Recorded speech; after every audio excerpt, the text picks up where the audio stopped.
Hello guys, welcome back to this channel. In today's video, I'm going to give you a review of this Amber Fruit Shrub in Grow a Garden game of Roblox new Safari update.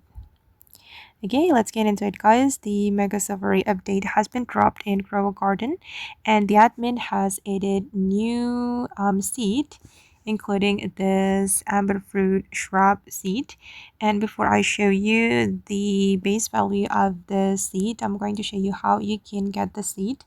So guys, if you want to get the Amber Fruit Shrub seed, you need to go to this Safari shop and you will be able to buy the Safari seed pack from here.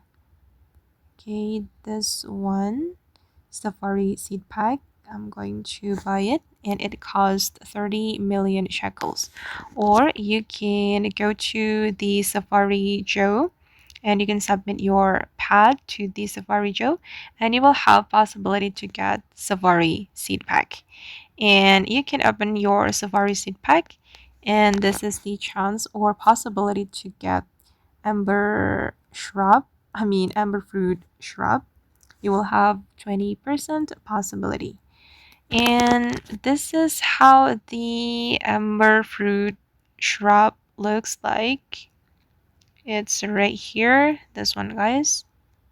Okay, this one, this Amber Shrub, and then I'm going to check the base value. I'm going to click how much this is worth. Okay, and this is the base value is around 70,000 shekels. And you can see the flower or the fruit. It's like this. And yeah, it's so cool. And I think it's worth to plant on your garden. Okay. Okay guys, and that's all the video for today. I hope this video will be useful for you. Thank you so much for watching and bye.